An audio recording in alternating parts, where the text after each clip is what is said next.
On behalf of the Raza Foundation and the India International Center, we welcome you this evening to the 94th session of Art Matters.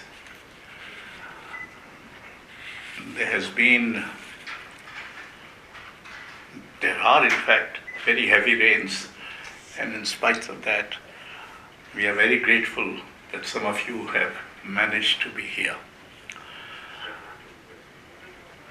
Usually, Art Matters does not have a book release.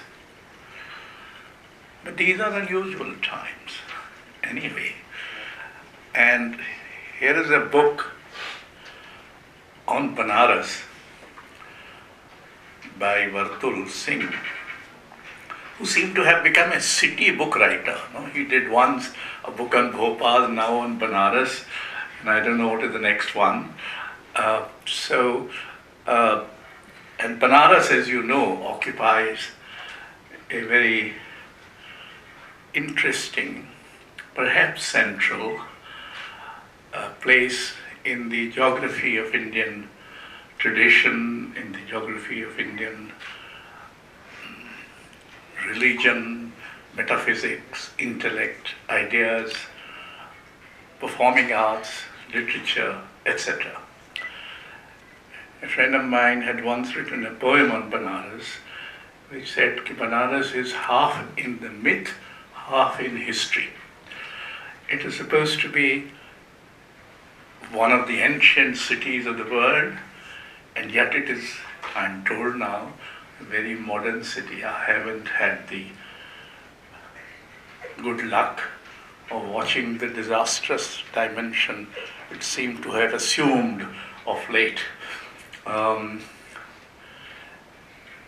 It is associated with, more importantly in literature, Hindi literature. Once it was said that Allahabad was the emotional center and Banaras was the intellectual center. Well, I don't know whether this is true or not. And as you know, performing arts, there's the Banaras Gharana. They have been associated with classical music, with Thumri, there's a Pandit Parampara in Banaras, which I'm told has thinned somewhat recently.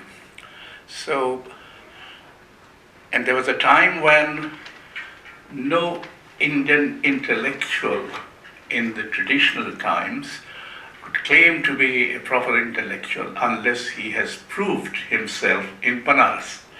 So Banaras had that kind of an awe about it. Anyway, so we have, may I request Vertul Singh, Purushottam Agrawal and Vasanthi Raman to please come and occupy their seats.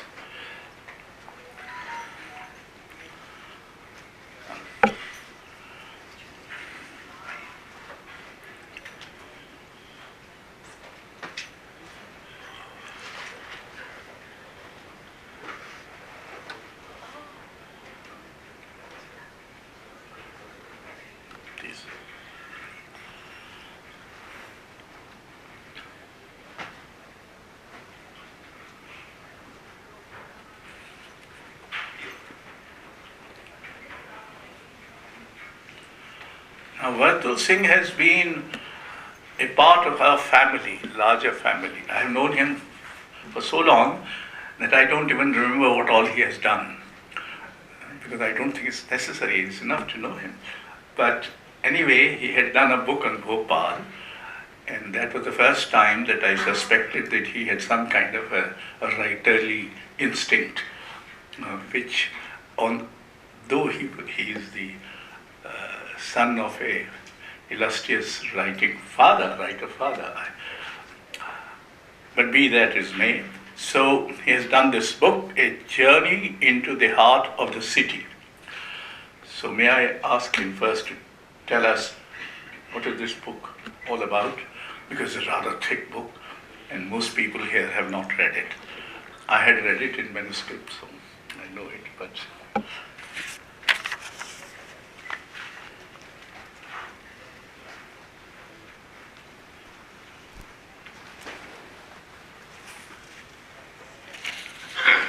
Thank you, Ashok ji. I'm feeling very embarrassed to say Ashok ji because I don't know. This is a formal forum, so I have to. Anyways, thank you, uncles. Respected Purushottam ji, Vasanthi ji, my dear Milee in absentia, she'll be joining us a little bit later. Esteemed personalities present here from the field of art and letters, especially Sudhir ji, Gitanjali Shri, Ryan Rodpas ji, and my dear audience. Why did I write this book? Maybe I was destined to write this book, somehow. When I was assistant writer for the mega serial Devon Ke Dev, a very popular serial, most of you must have watched, or most of you must not have watched for that matter, the idea of Shiva overwhelmed me. Perhaps because somewhere in my subconscious Banaras was inherently present. Thereafter I started writing a novel on Banaras, a portion of which was published in a respectable Hindi magazine, Pakshdhar. It's not been completed as yet because I got this opportunity to write this non-fiction. The final idea of this book was actually given to me by Milee. During various exchanges of ideas, we kept on talking about many things, and this suddenly came up that they do not have any book on Banaras. The last book that was published by Penguin on Banaras was Dina Ek, The City of Lights, and that was published in 1981. And it was not an all-encompassing book on Banaras. Rather, it was very specific to the religious aspect, and that to Hindu religious aspect. And wonderful book. If anybody wants to really know Hinduism, Diana's book is still one of the best reference book to have. It was she who gave me this concept of creative non-fiction. It was something which she told me is the new genre which sells. And today a book has to be written so that it can sell. Any book which is too much pedagogic, perhaps it will only adorn the libraries and rarely if ever read. Before this, I was slightly embarrassed to write about my experiences with regard to the city in which I was born, other than fictionalizing it, which I did in my portion of novel that was published. My idea and effort on writing a city has always been not to end up writing a clone of Lonely Planet or a guidebook. Therefore, pedagogical references and analysis at times become important. Even though Milee kept on cautioning me during the course of writing this book that too much pedantic enumeration, against the too much of pedantic enumerations. However, this book has paroxysm of pedagogic analysis at places.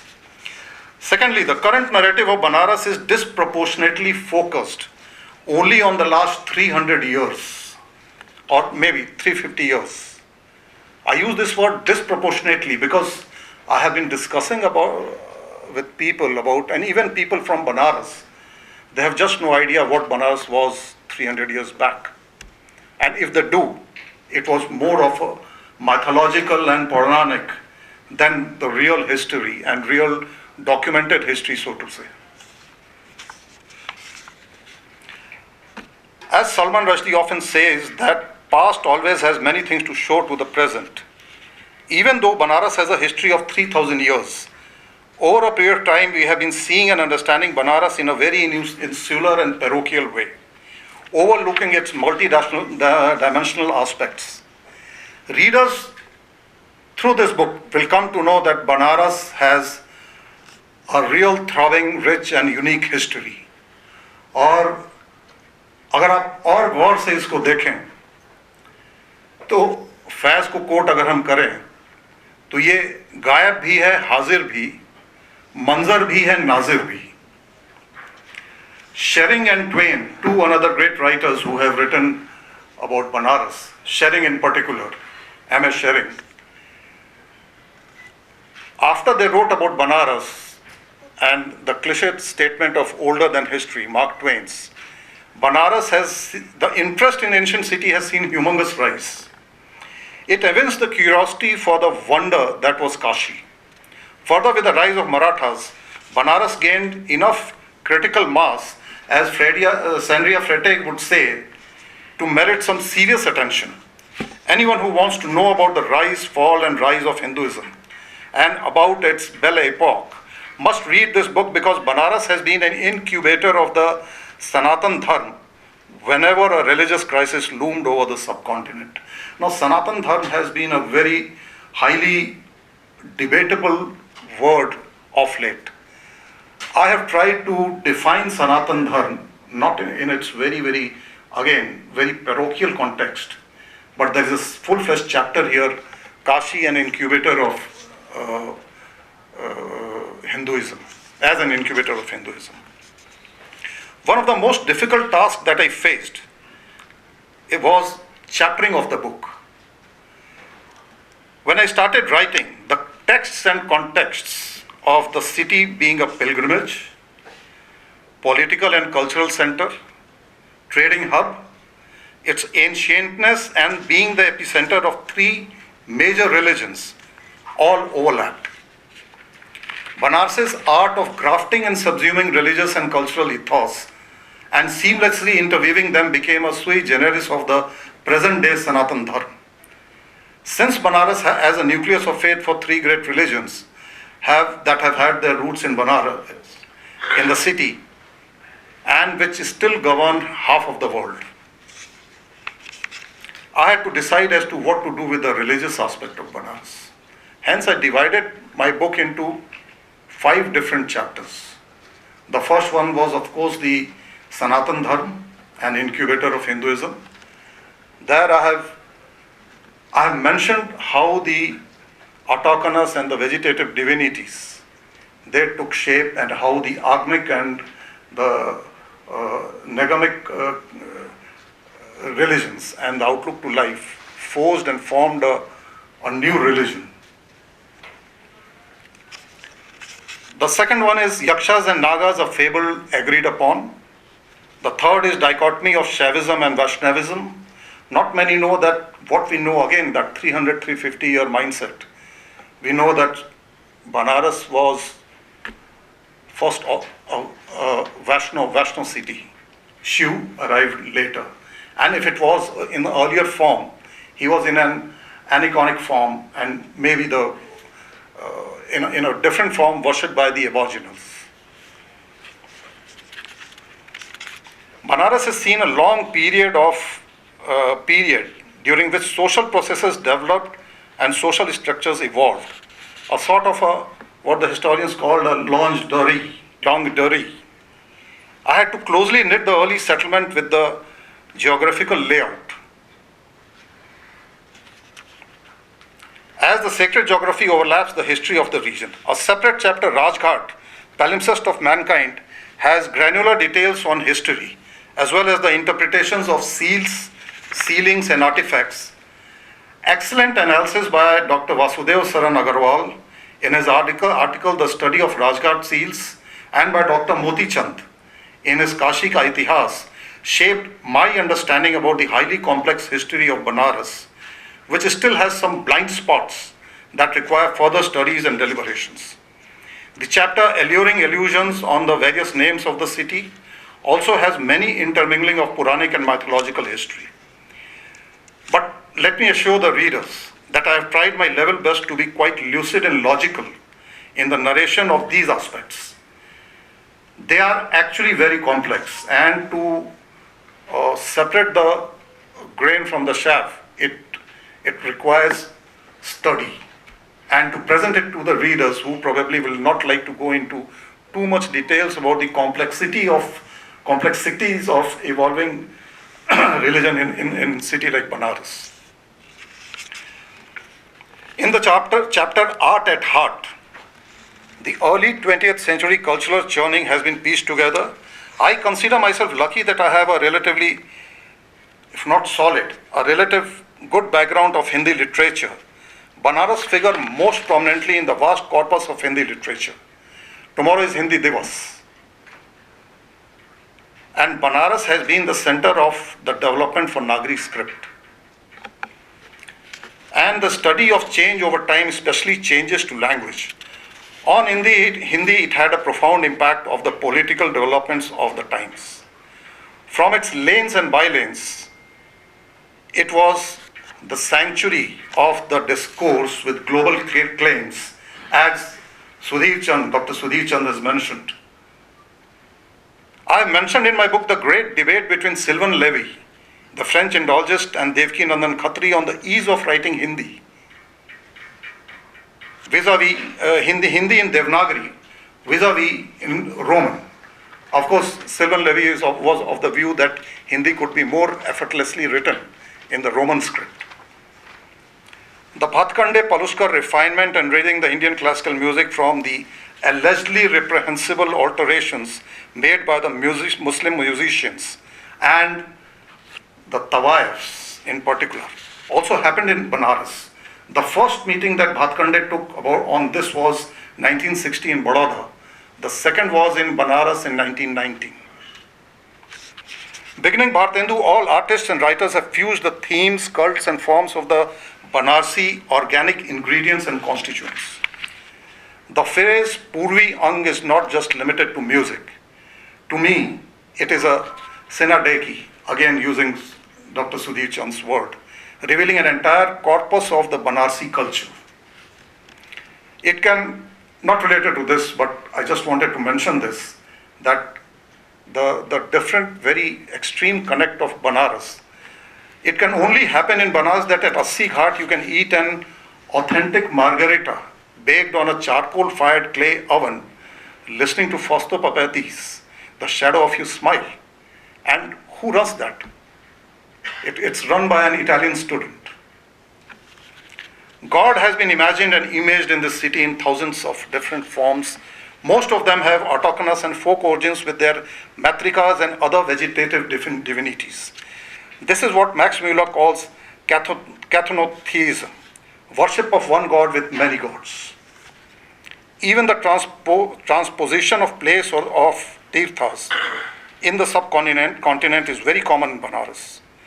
Due to its stubborn persistence, the city was not destroyed, but was certainly defaced by the allegedly diabolical Muslim rule and the plunder of the city by the victors that was often orchestrated by religious zeal and greed. I know it is a matter of debate. I have tried to explain, and given there's one chapter of mine in Banaras which deals with the syncretism, how the initial sword of the Muslims led to the sort of syncretic culture, and Banaras was the center of that. Many examples I have given. I think you will find that in my book. Despite repeated attempts of superimposing an Islamic city on Banaras, and despite the rigidity and religious formalism of the elite Brahmanical edicts, now this is interesting, there has been examples where the rigidity of the Brahmanical edicts and the rituals was a big deterrent for many things in Banaras, particularly religious. However, the city alternately evolved a collaborative culture together with the non-elite groups of the Ahirs, Ansaris, Domes, Nishads, Pandas, along with the elite groups of the mendicant soldiers called the Gosains, the Raja of Banaras, the merchant bankers, and the Muslim saints and poets. It is this syncretism that provides confidence to poets like Nazir Banarsi when he says, मैं वो काशी का मुसलमान हूँ जिसको ए नज़ीर अपने घेरे में लिए रहते हैं बुत खाने कहीं. Vasanthi ji will agree with me, and we discussed this also earlier, that in the course of writing a book on Banaras At what stage the city is going to unravel itself to you, you don't know. And when it does, it's astounding. You start piecing together the jigsaw puzzle and start finding meaning and order in chaos, in every inanities around you, that convincingly establishes the eternality of Banaras as an eternal effulgence of Hindu faith and cosmology.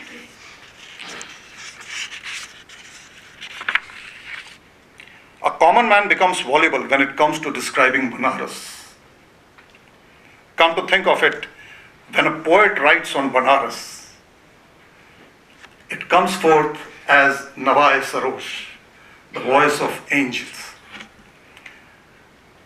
Allow me to quote the same poem, Banaras by Kedarnath Singh, a portion of it. यह आधा जल में है, आधा मंत्र में, आधा फूल में है, आधा शव में, आधा नींद में है, आधा शंख में. अगर ध्यान से देखो तो यह आधा है और आधा नहीं है. I would like to also quote Sri Ashok Vajpayee ji. His observation, though in prose, I just read a portion of that again, is sheer poetry. Varanasi is an ancient city. It is a holy city. It is a modern city. It is a city with memory and past. It is a city which celebrates life lustily and death candidly.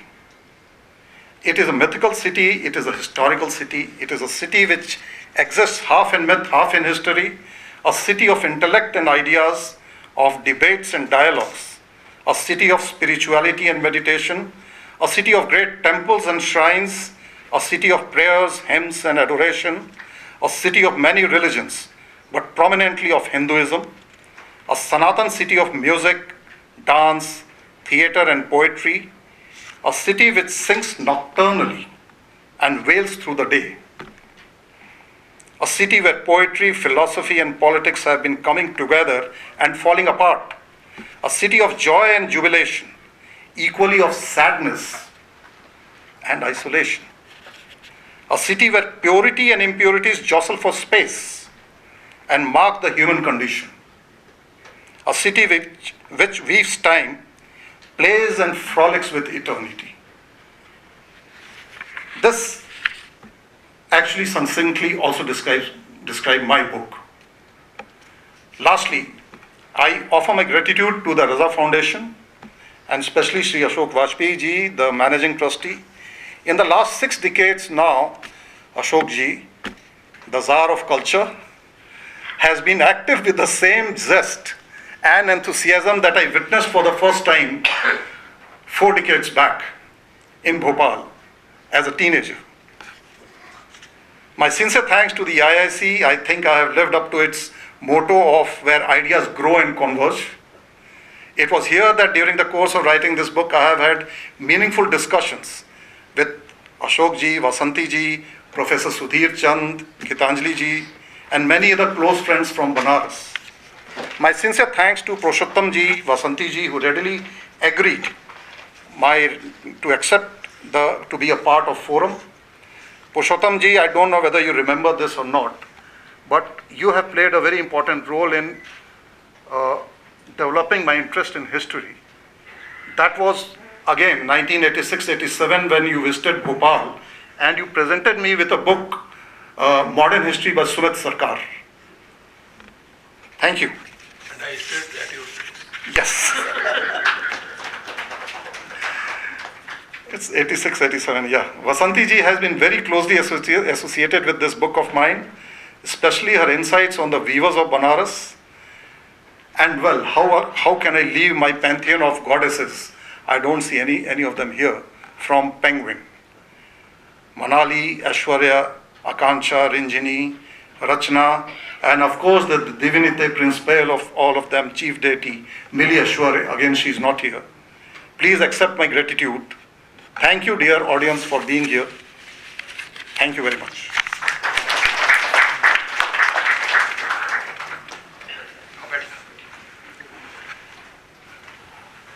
Well, Vasanthi ji has already been introduced by Vertul. May I request Vasanthi Raman to come and speak? She has done a remarkable work on the weavers of Banaras. And weavers of Banaras have been also legendary in some ways. They also constituted the major metaphor for a poet like Kabir, who himself was a weaver. And therefore, it's important to hear about maybe them and the book. Please, or would you like to speak from there? Well, I can go. Please.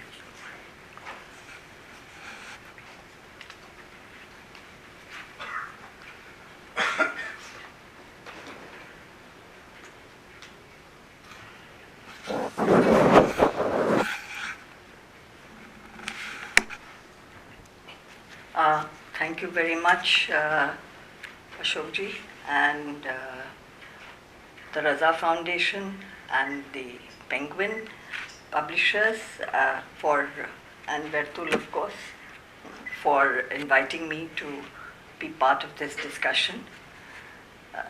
To be honest with you, I began when I looked at the book and I read the first few pages. We have had many discussions over the years, over at least 5-6 years. And I looked at the book, and when I read the first few pages, I rather liked it. The style is much lucid and it makes it very easy reading, even though he's dealing with such broad, important historical themes as well as current sociological and other dimensions of Banaras' life. So it's covering the city's antiquity, the archaeological dimension, and its excavations, particularly the Rajghat excavations. For many years, when I was doing my work on the weavers of Banaras, I used to stay in the Krishnamurti Foundation guest house, and often would take a walk around, but never managed to go down to the excavations, and there was nobody to explain anything. And I'm afraid I didn't at that time have the time to go into the archaeological dimensions of Banaras.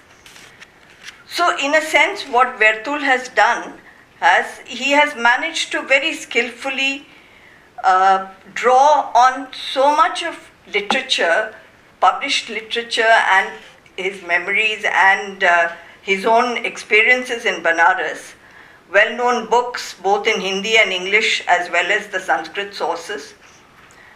The author has taken recourse to the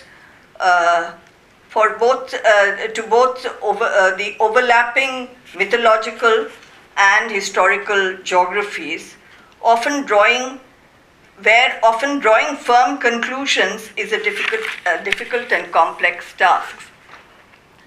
While the book covers historical, literary, and mythological sources, there is an emphasis on the dimension of the sacred, which has drawn seekers and seers from across the world. But this emphasis on the dimension of the sacred is, fortunately, also intermingled with the temporal and the profane dimensions, thus making this work a departure from other works. When I started my work on Banaras, and particularly I was looking for some work on weavers, and all I could find at that time, 20 years ago, my imagination was a little more limited, I must say. What I found was there was nothing about the weavers. There was only one book at that time, and that was Neeta Kumar's book on the artisans of Banaras. The rest was all about sacred Banaras, the antiquity of Banaras, and all of it. So it took me a little while to understand the depth of Banaras, let's say. In fact, Banaras is a strange city. It kind of, I began going there in the year 2000, and have been going there ever since, off and on for different reasons, mainly for my work among the weavers. my purpose, I'm interweaving some of the themes about my work on the weavers along with comments on the book. When I began my work on the weavers, the idea was to look at communal violence in the city. And and it is through them, through the looking at communal violence and who were the victims of communal violence, that that led me to the weavers. And then it led to gradually a kind of social history of the weavers. It was not about textiles. It's about the social history of the weavers and the condition of the weaving industry. So my work has been, the first book was called The Warp and the Weft, which often made people think that it was about textiles and weaving. It was not. I mean, I didn't go into the technical aspects of weaving and textiles, but my purpose was to look at the lives of the weavers, and to a large extent, they were all Muslim weavers. They happened to constitute 25% of the city's population. Now, strangely, when the book came out, it was published by Routledge. In Banaras, it got a good response because the famous bookshop in Assi, Harmony, they are constantly saying, oh, your book is constantly out of print. I mean, they didn't have copies. Anyway, so I also went into, the purpose was to look at the weaving industry, the relations of Hindus and Muslims in the weaving industry, and the evolution of this whole wonderful metaphor that has come, Tana Bana, for Banaras.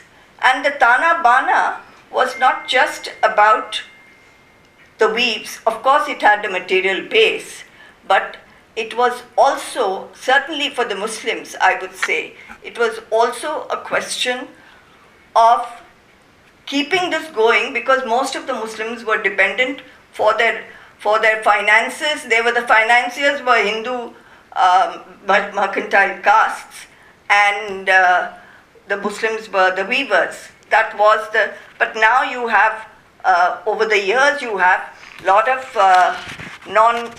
the other backward class caste weavers who have also joined in, and they're also part now, but still the skilled weavers have been largely Muslims. The grihastas or the master weavers, they are still Muslims, and therefore I have focused a lot on the Muslims. I did a lot of studies across their families and saw the weaving processes, etc. So the whole idea of Tana Bana also led me to look at the question of Hindu-Muslim relations. And the history shows, I mean, well, historical sources, but often I have relied a lot on my oral interviews with weavers, men and women, not necessarily only Muslims, also Hindus, and particularly the financiers and all. What you find is steadily a process whereby that this weaving industry, which was at once upon a time the ideal of any weaver was to be, he was the self-sufficient, autonomous ideal, to be a weaver on his own, you know. Of course, that has almost never existed. It may be about 300 years ago or something, before the British came, around that time maybe.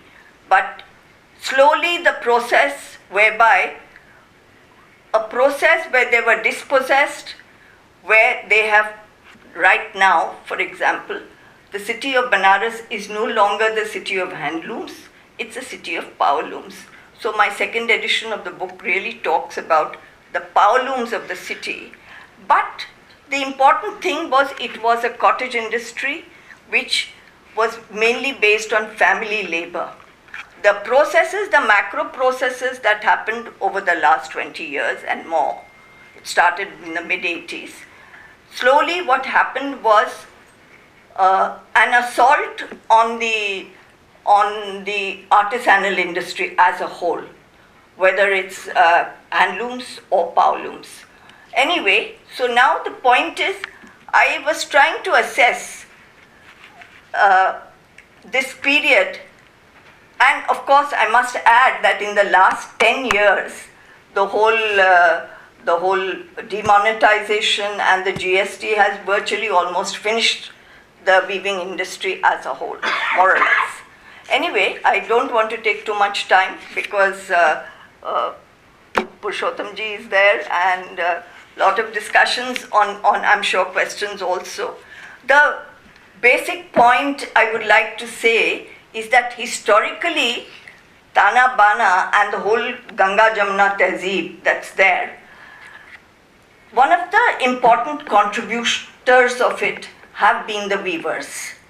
And there has been an active involvement.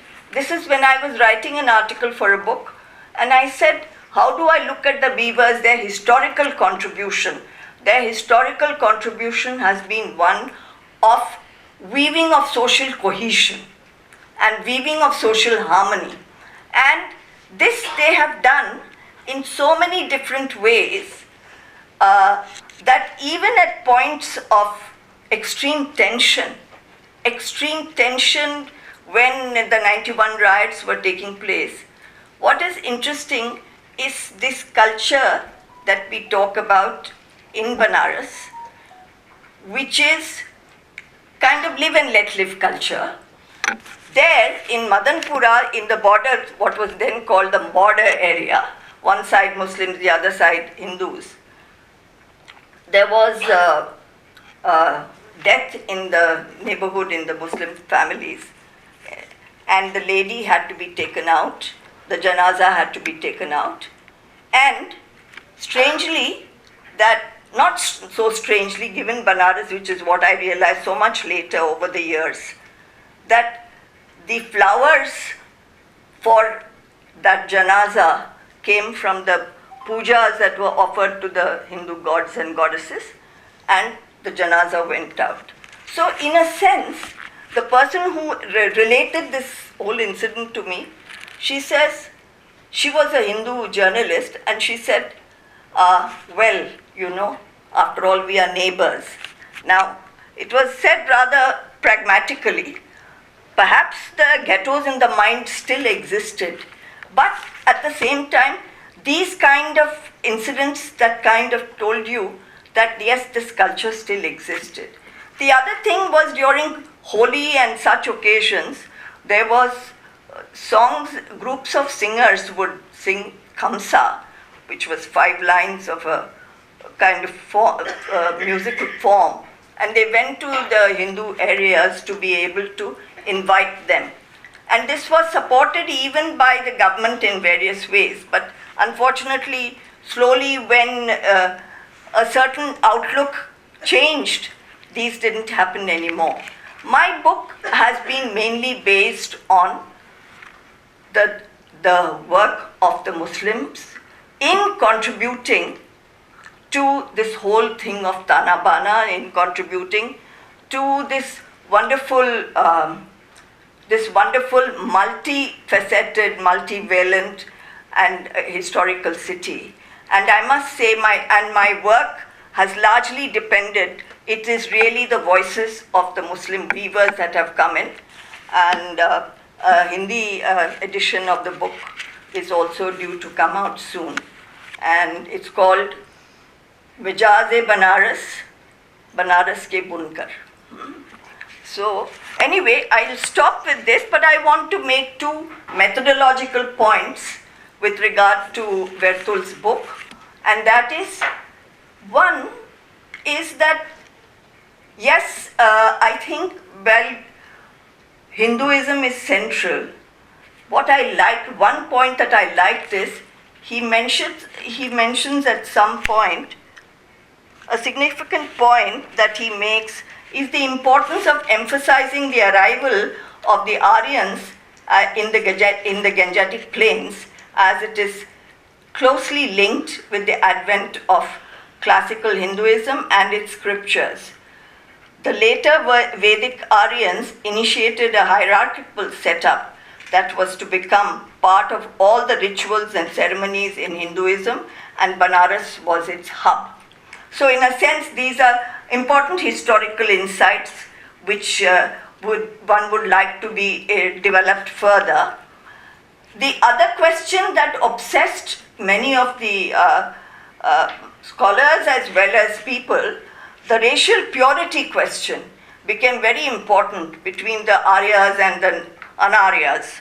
So the question of talking about the relationship between the Aryans, within quotes, and the Anaryans, the non-Aryans, the autochthones, the aborigines. This is really, it's an important point which should be pursued, because this is at the bottom of the relationship. It's for the historical process, the way it has developed in most parts of India with all its local specificities. That is one point that I would like. The other thing is, you see, Banaras is after all a city of boundaries. And for further discussions on how to proceed to understand this wonderful city is to look at the interstices, the space between these boundaries, because that is where the question really arises as to how do we deal with these boundaries. In many of the discussions that I had with my colleague, with my weaver friends, he says, Tana Bana is fine, but there are times, we like to have a line of control. When the relationships are bad, so we like to have a line of control. Then at that point they said, we want the boundaries to remain, but we want communication across the boundaries. So, these little subtleties, I think the one question which Vertul could perhaps consider, I don't know, the whole question of the construction of Banaras, construction of Hindu Banaras, I think needs to be sort of, factored in. And the role of colonialism. You see, in a more direct way, the role of colonialism in promoting the idea of a certain kind of Banaras, which has also dominated everybody's minds.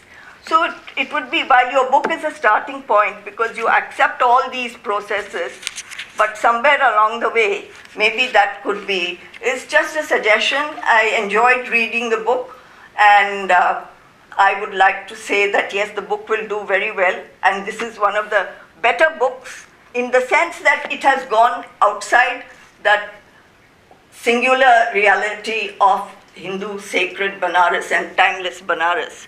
It has gone, and you have gone through a hell of a lot of material in such a short time. Thank you. So thank you very much, and sorry for taking too much time.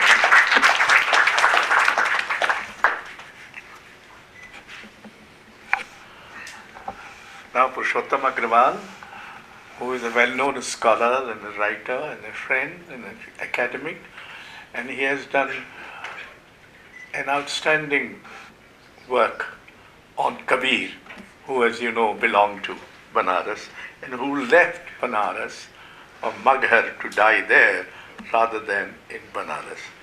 So,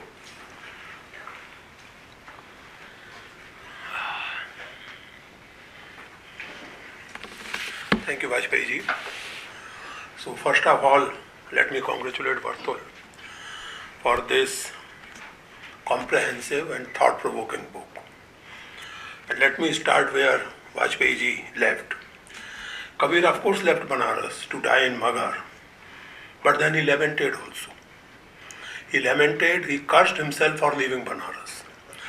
And in fact, I think in the entire corpus of Kabir, it's only in that lamentation where he describes his bhakti as ochi.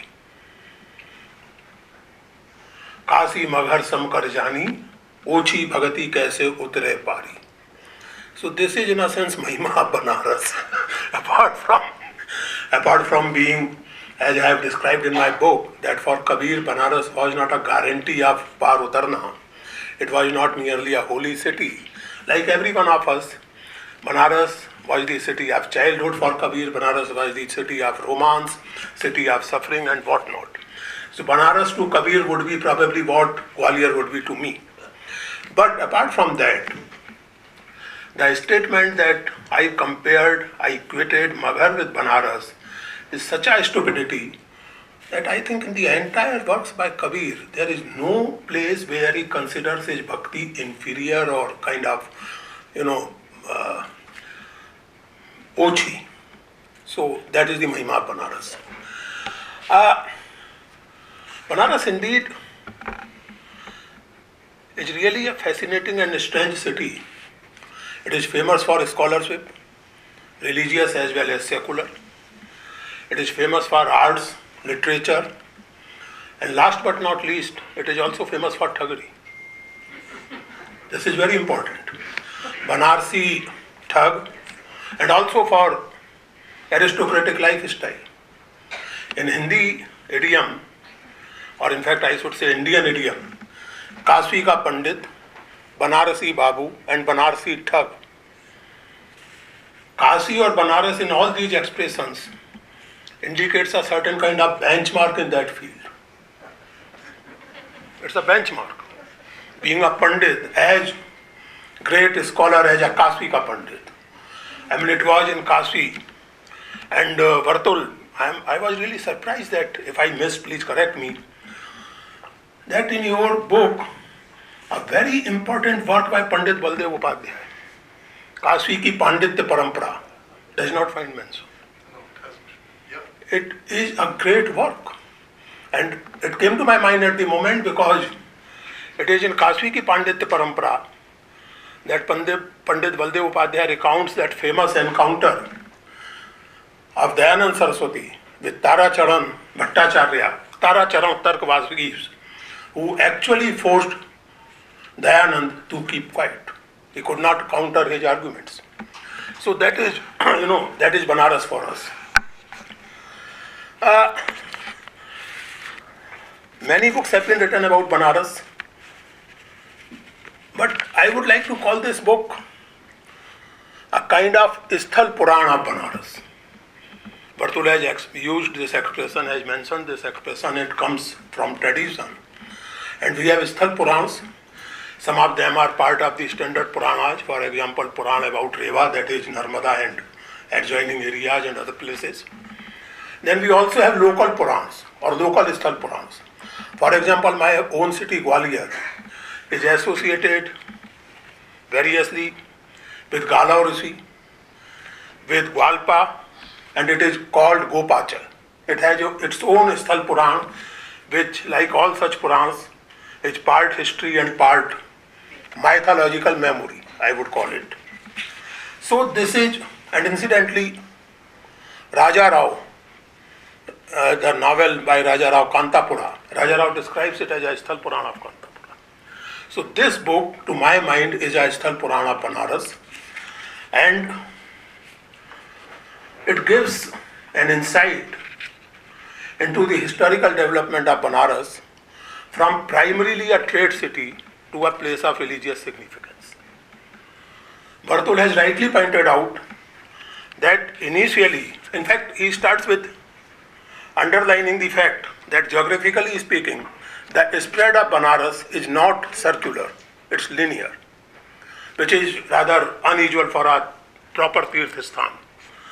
And he tells us that right since 2nd century BC, he underlines the fact, and rightly so, that Banaras, Varanasi or Kashi or whatever has been a center of trade because of its geographical location.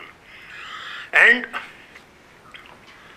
it is due to this significance as a center of trade, a center of confluence of various people, irrespective of their faiths, that right since the Buddha, we see that people who want to spread their message, they use Banaras as a kind of springboard, starting from Buddha himself. Vajpayee ji mentioned about my work on Kabir.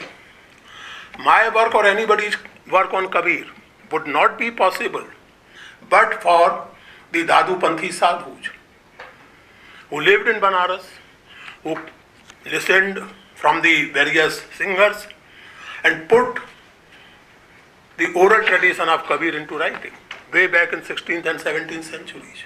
And they were there for twin significance of Banaras, because it was a commercial center and it was, of course, by 16th century a well-known religious center.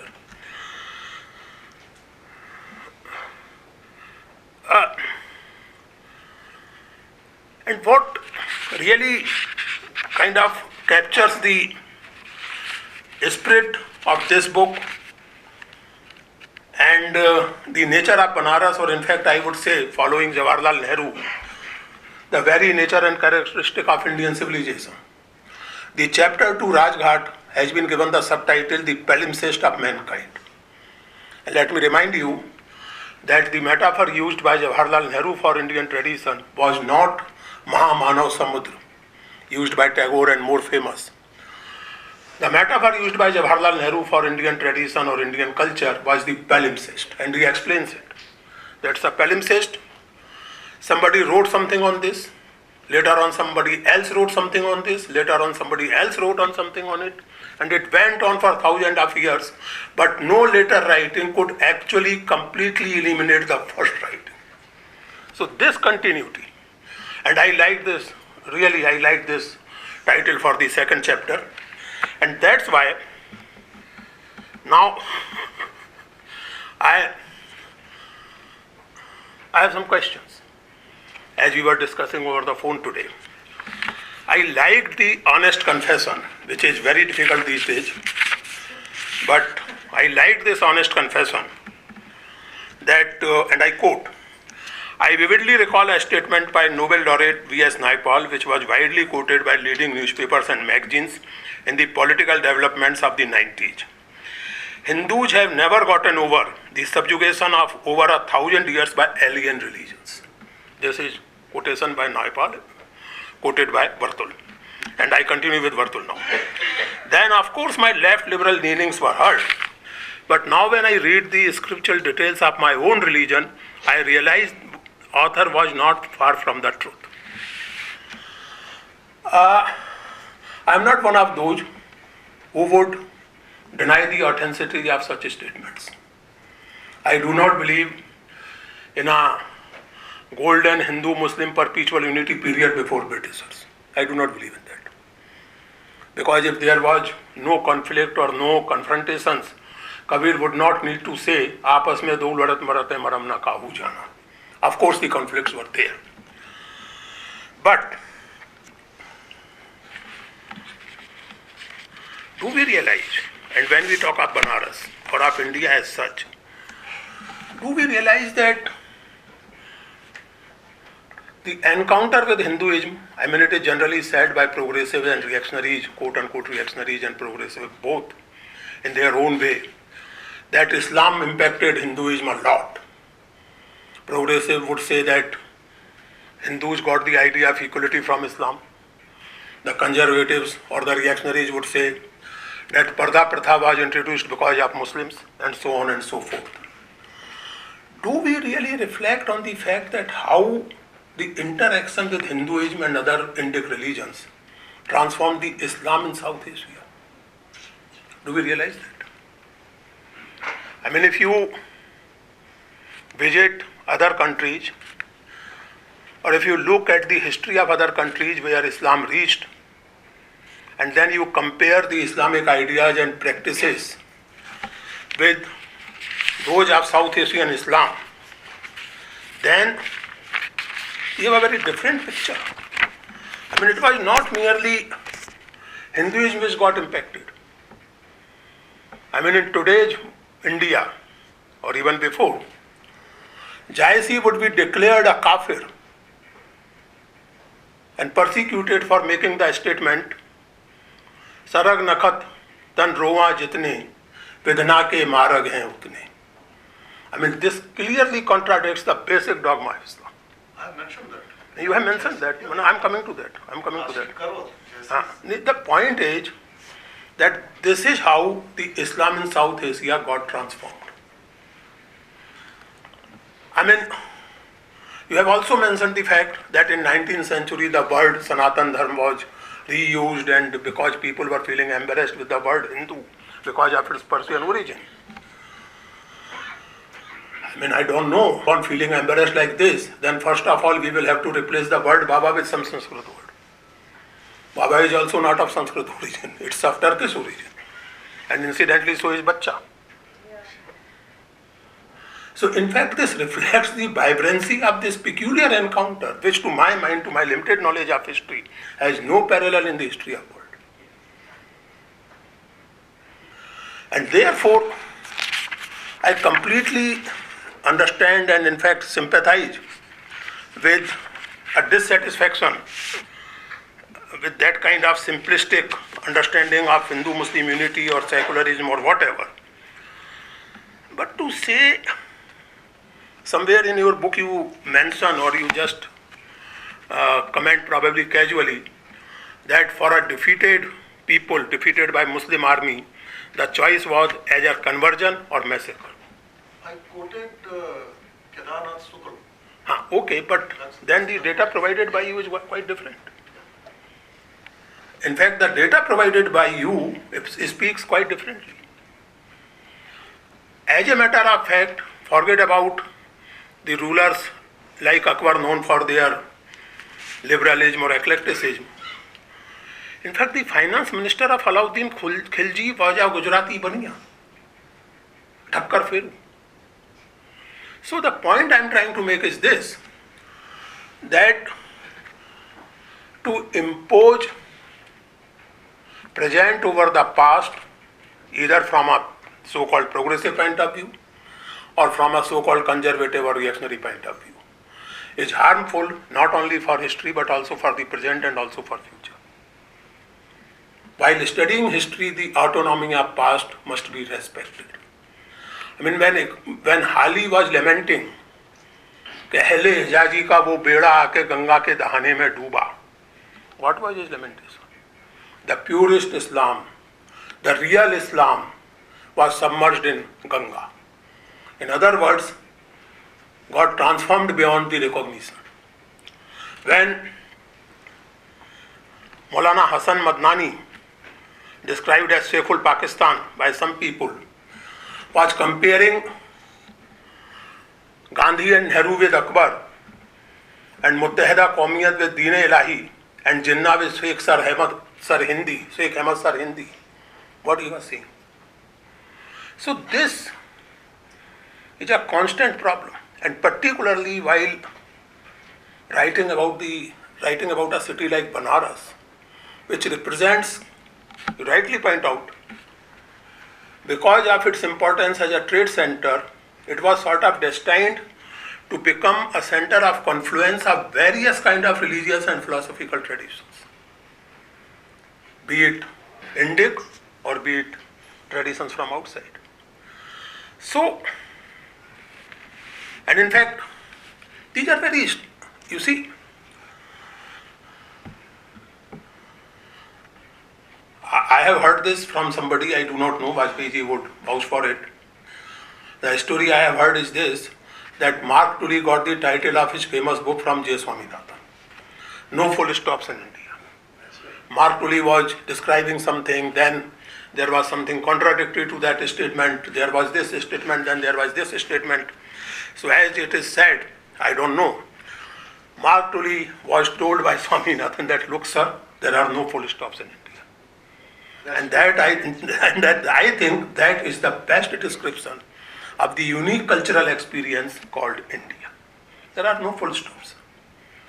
And therefore, and especially for a city like Banaras, it represents conflicts. As I told you, this is quite interesting, and this is a tribute to Banaras as well as tribute to the linguistic imagination of India, that you have a huge respect of Kasi ka Pandit and you have equally huge fear of Banarsi Thak,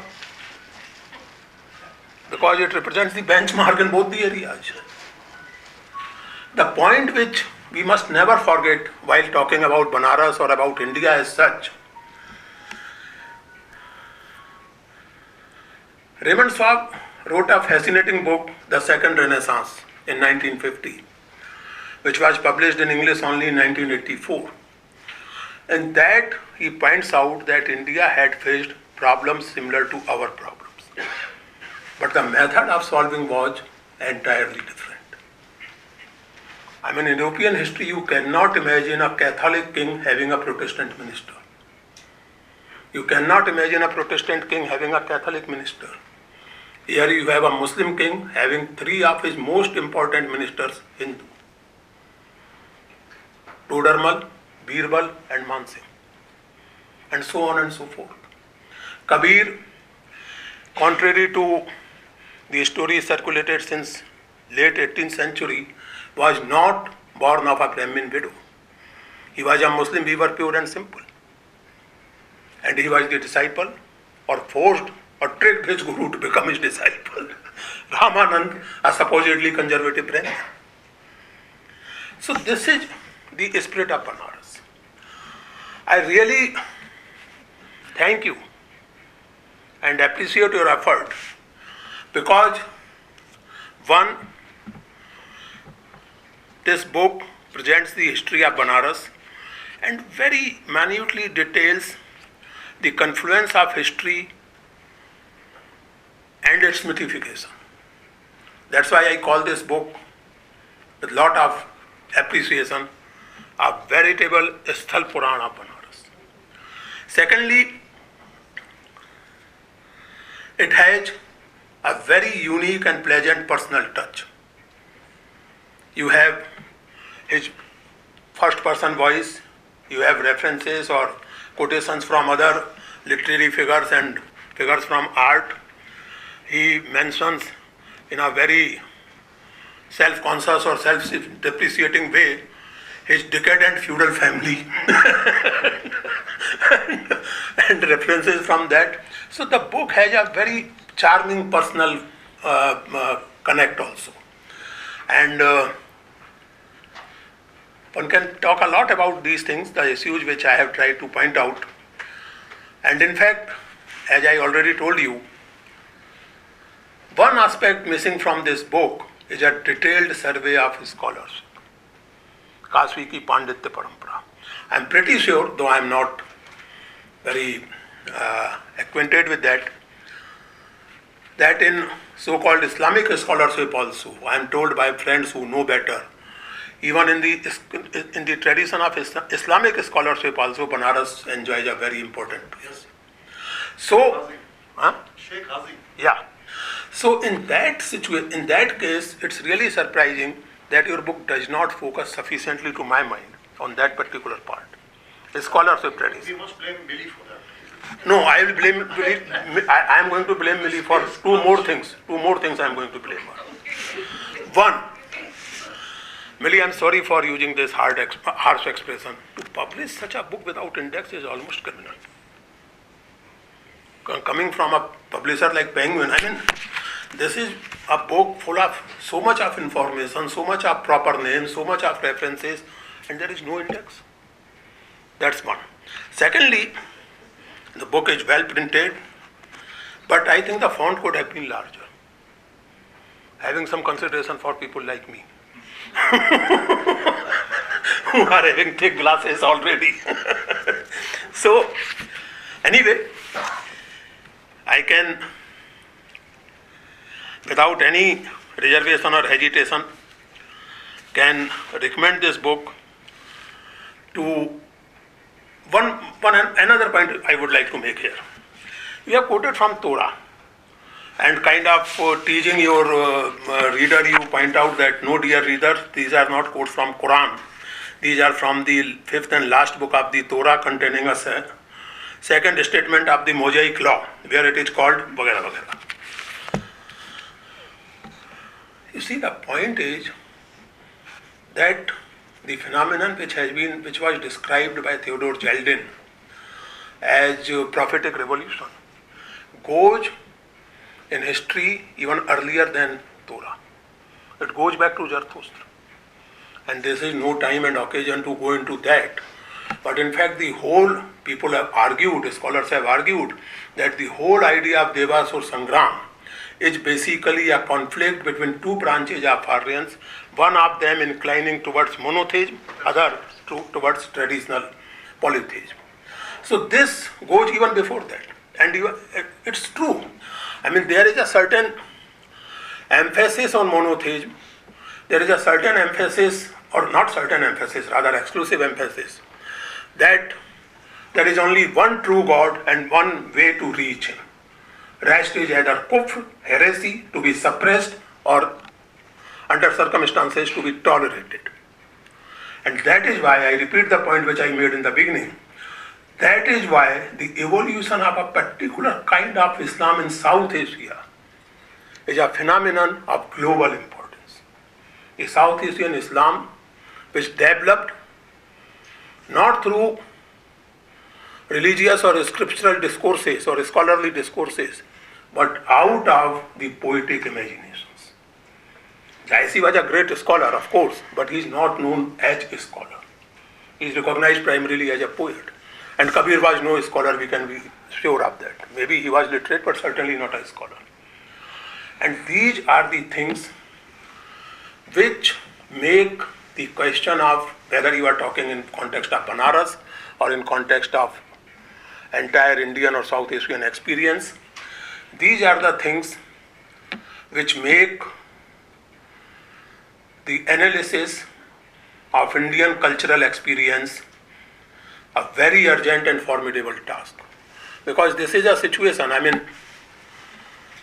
I do not watch much of the television or serials, but I just happened to kind of come across a Pakistani TV serial.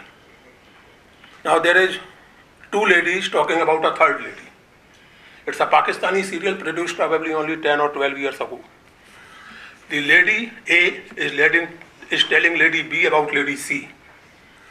उसका सारा चरित्र मैं जानती हूँ, बड़ी सती सावित्री बनती है. Now this is a Muslim woman telling another Muslim woman about another Muslim woman. Now this is a funny Islam, I would say. If I were a Kattar Musalman, I would entirely agree with Ali. कि गंगा के दाने में आके डूब गया अहले एजाजी का बेड़ा. And that is the strength of Indian Islam. That's the whole point.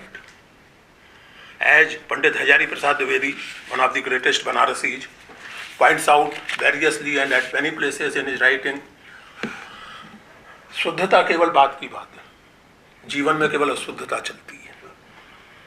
And Indian Islam and post 16th century Hinduism are the greatest examples of this जीवंत अशुद्धता. And I really admire you for celebrating, with some problems which I have pointed out, celebrating this ashuddhata which defines the quintessential Banaras. Thank you.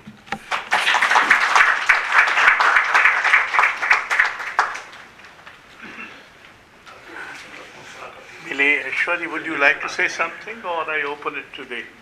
Yeah, I should briefly. Answer the allegations made. I'll try. Defend yourself. Good evening, everyone. Congratulations, Vertul.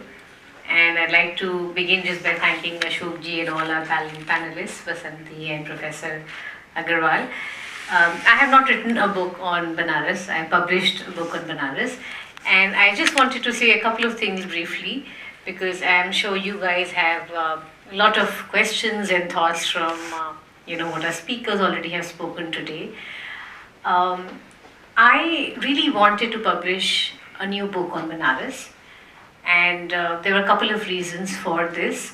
But I think the difficulty was also in getting the right writer to write a book, because Penguin has a book that some of you would have already read by Diana Eek, and it is very, very popular. But that came several years ago. And I did want a new book on Banaras, but I wanted a Banarsi to write it, someone who's lived in the city, who's walked in the by lanes and lanes of Banaras, and who can take us a little under the surface of the city. Because as you can see, just from hearing everyone today, that Banaras is a city that gets under your skin. Banarasi is always a Banarasi. So I was very lucky to find that in Vertul. So thank you so much for agreeing to write the book. What also really got me excited was his own personal story, that Professor Agrawal also mentioned, his experiences of growing up in the city, and which he has very skillfully woven into the book together with a lot of other stories. these days, yeah, I think particularly in the past couple of years, there's been a lot of reference to Banaras, but it's mostly political, and that did irritate me, and that was also one of the reasons why I wanted a book and more conversation on Banaras, but also about a lot of other important things. And as it happened, I also learned quite a few things and new stories about Banaras through the book, so it's been a wonderful experience for us. This is a book for a lot of younger people too. There are chapters on Nagas and Yakshas, and we talk about the food and ghats, and like Vasanthi mentioned, the weaving tradition of Banaras. So there's a lot for everyone, and I hope you all enjoy reading the book. I will apologize about the index because I actually agree with you. There is a lot of information, and there are a lot of places, names. Vertul has quoted several books in text, so I think an index would be useful. But for the font, we are a little stuck because I get complaints from both sides. Some people say that the font is too large, and some people say that it is too small. So you have to look for some madhya mark. Yeah, so we try and find a balance, but a lot of serious non-fiction writers want smaller fonts. So we also try and sort of find a midway solution. But I will take your point, and we will try and see what best we can do. But thank you again for hosting this evening, and congratulations, Vertul.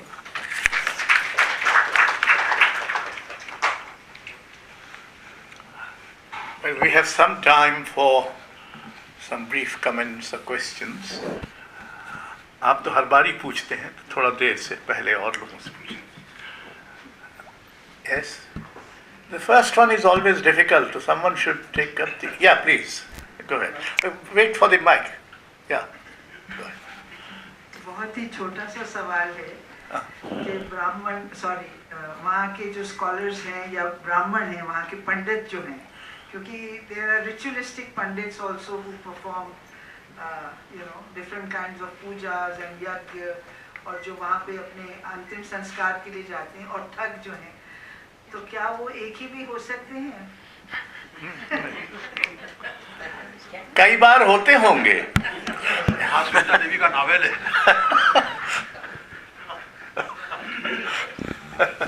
You see, is it working?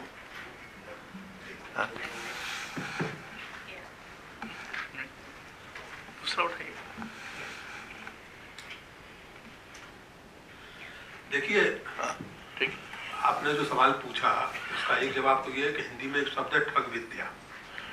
तो ठगरी is not just robbery. I'm serious. They have their own code, they have their own code language, they have code of conduct, they have code of honor, they have code of worship. So thuggery is quite in itself is a kind of pursuit scholarship. So thug vidya. Secondly, sometimes it so happens it's not only in Banaras but in many places. Religion and religious ritualism is ultimately a part or expression of power dynamics. When there is a power involved, there is money involved, then of course there is some degree of criminality, lesser or higher. So this is it.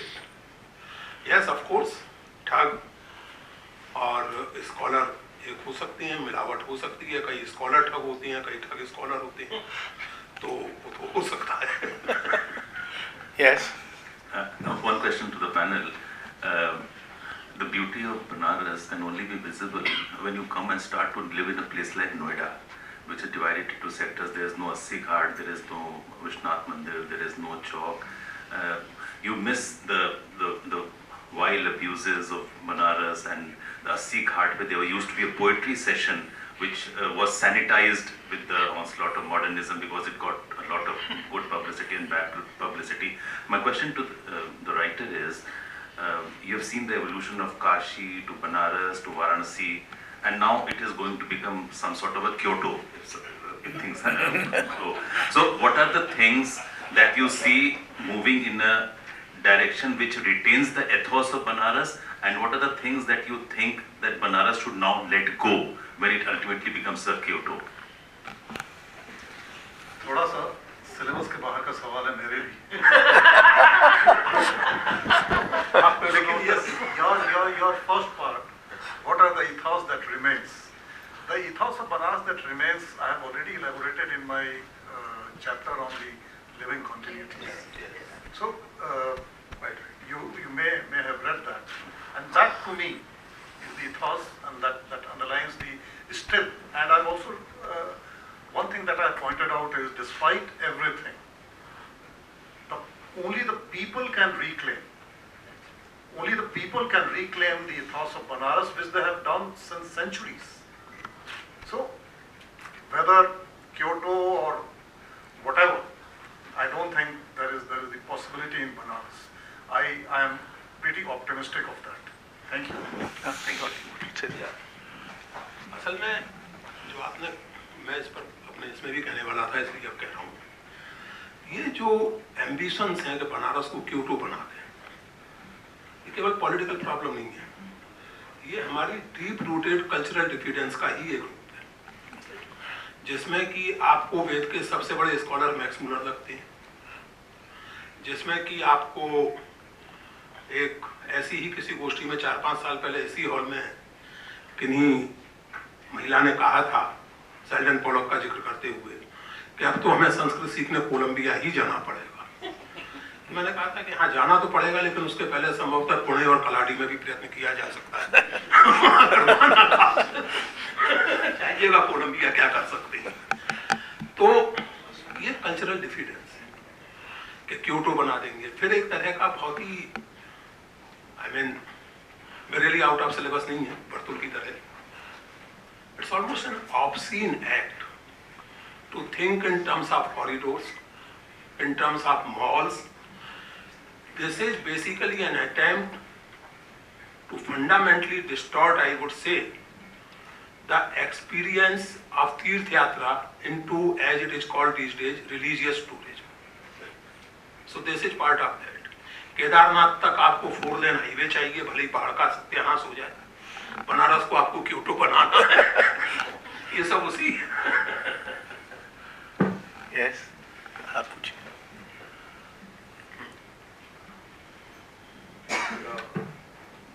पुरुषोत्तम जी और वर्तुल साहब, आपने कई बार नाम use किया, Kashi, Banaras and Varanasi, तो इन तीनों नामों में कैसे इवोल्यूशन हुआ या कैसे चेंज हुआ, थोड़ा उसके बारे में बताएंगे? पूरा एक चैप्टर है इस किताब में। मैं आपको अच्छा आप पूछा था ये। Why are the 24/7 cremation ghats are popular? We get 24/7 cremation lot of it. अच्छा, Yes. Actually, Banaras as such, Banaras, Kashi, or the Kashi Kshetra, so to say, that was not a city earlier. Yes. It was the Mahashamshan. And you will be surprised that in all the cities you find the Shamshan outside the boundaries of the city. That is right within the center. Even though it started with the, हम लोग कहते हैं कि दक्षिण में हर चीज होता है, जितने चीज जो अशुभ होती हैं हिंदू धर्म में, दक्षिण में होता है. It was located in the southern area of Banaras. और जो आप बोल रहे हैं 24 घंटे होगा, it was a महाशमशान. And आज की तारीख में भी ये कहा जाता है और ये सच भी होगा कि मणिकर्णिका में कभी भी the funeral pyre never dies. Never. I think it's largest in India, largest in the world or something like that. I won't be able to say that, but certainly that's what we know about it. मित्रों, आप में से बहुतों को शायद ये पता नहीं होगा कि बनारस की स्तुति में जो बड़ी कविताएं लिखी गई हैं, उनमें मेरी नज़र में सबसे बड़ी कविता मिर्ज़ा गालिब की है, चिरागे दैर, जो फारसी में लिखी गई थी। मसनवी है, जिसका फिर बाद में हमने हिंदी में ये अनुवाद प्रकाशित किया है रज़ा पुस्तक माला में। इसी बनारस में काशी पांडित्य परंपरा के ही संभवतः कुछ पंडितों ने रामचरितमानस की एक पांडुलिपि गंगा में फेंक दी थी। अब ये सही है कि नहीं ये मालूम नहीं है, और फिर वो गंगा ने उसको नहीं डूबने दिया, अब मुझे पता नहीं कि सही है कि नहीं सही। मानस के बारे में एक चीज और है। हाँ। मानस के ये प्रूफ करने के लिए मानस के जो है वो बाकी संस्कृत जितनी भी की चीजें लिखी गई हैं उसी के बराबर है। बनारस के पंडितों ने क्या किया कि उसको विश्वनाथ मंदिर में कई पुस्तकों के सबसे नीचे रख दिया। हाँ, और फिर वो और फिर उस पे जब वो सुबह उठ के देखा गया तो वो मानस सबसे ऊपर था और उसमें लिखा हुआ था सत्यम शिवम सुंदरम। अभी बनारस की केवल एक बात, सत्यम शिवम सुंदरम तो जाहिर है कि जैसा रामचंद्र शुक्ल बता चुके हैं 150 साल से ज्यादा पुराना एक्सप्रेशन नहीं है। लेकिन जो इसकी इस किंवदंती का मूल रूप जो है, जो पुरानी किताबों में मिलता भी है कि उस पर शिव जी की सही थी, यानी दस्तखत थे शिव जी के, और वो त्रिशूल की शक्ल में, यानी शिव जी ने रामचरितमानस को सबसे ऊपर रखा और उस पर अथॉरिटी स्टेप के तौर पे अपने त्रिशूल से चिपका दिया। So that is the original legend. तीसरी बात यह है कि बहुत साल पहले भोपाल में हमने एक राष्ट्रीय रामलीला मेला शुरू किया कि इतनी रामलीलाएं होती रहती हैं, इसको एक बार सबको मिलाया जाए। तो सबसे प्रसिद्ध रामलीला तो बनारस की है। कहा जाता है कि तुलसीदास ने स्वयं उसको शुरू किया था, तो वहाँ से बनारस से रामलीला आई। वो इतने भव्य मुकुट थे और उनकी वेशभूषाएं इतनी आकर्षक थी कि मेरा मन ललचाया। मैंने सोचा कि एक रामलीला संग्रहालय क्यों न बनाया जाए। तो मैंने अपने अधिकारियों से कहा कि जरा इनसे बात करो कि अगर ये देने को तैयार हों तो हम कुछ पैसे देकर ये वेशभूषा और ये तो फिर और बना लेंगे। वो राजी नहीं हो गए, खैर चले गए। हमने उनको अगली बार फिर बुलाया। तब तक पूरे समाज में ही संभवतः एक साल में तो पैसे का लालच बढ़ ही जाता है, तो बढ़ गया। तो उन्होंने कहा कि हाँ वो देने को तैयार है। तो हमने अपने अधिकारियों से कहा कि इसका पूरा कि ब्यौरे नोट कर लेना कि किसने बनाया, कब बनाया, वगैरह वगैरह। तो वो करीब 15-20 मुकुट रावण और सीता और लक्ष्मण और भरत और दशरथ और राम इत्यादि के थे, और वेशभूषाएं भी थी। उनके सब के बनाने वाले मुसलमान थे, सब। गयासुद्दीन, सलीम, जहूर बख्श वगैरह वगैरह। बहरहाल वो शायद संग्रहालय बन गया। अब वक्त हो गया है कि हम आपको अपनी गिरफ्त से बाहर जाने की सुविधा दें। आप आए, इसके लिए बहुत आभार। बनारस, जैसा कि पहले ही कहा गया था कि आधा इतिहास में है, आधा मिथक में है। तो हम ये भी कह सकते हैं कि आधा स्मृति में है, आधा विस्मृति में है। तो आपको जो भी याद रहे उस बनारस को साथ लेके जाइए। धन्यवाद। यूपी में क्या है कि दर्जी, वो सब दर्जीदार मुस्लिम, वो एक